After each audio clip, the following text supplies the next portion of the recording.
So my name's Rueben, and what I do is speaker support, and that entails supporting people who are speaking at conferences, but also people who are putting content together for things like videos and other ways of communicating.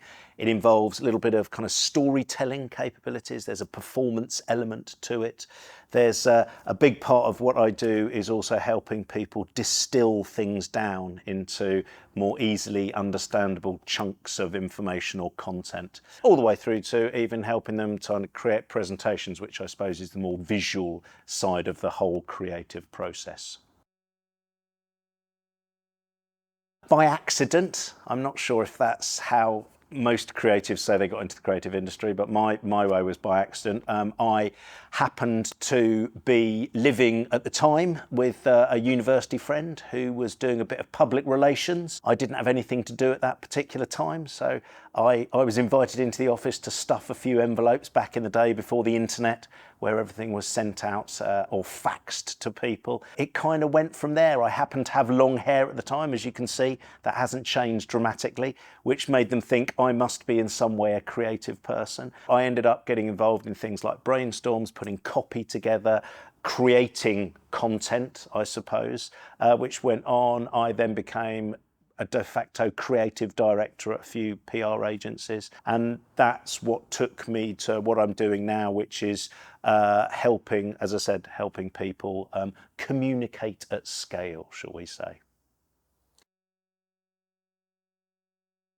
First tip is more general piece. I don't necessarily think it's a creative industry, but just be nice. Particularly my experience of the creative industry and the creative world is quite a lot of it tends to be you working with other groups of people. You come in to help with a specific task, and they will remember you fondly, number one, if you're good at what you do, but more importantly, if you're actually a nice person to work with. There is a phrase, don't be a dick. I don't know if I'm allowed to say that on camera, but that would be my simple rule of thumb, is just be a nice person, be helpful, because I think that goes further than being extraordinarily good at what you do. But from a creative standpoint, more specifically, I would suggest say yes to almost everything.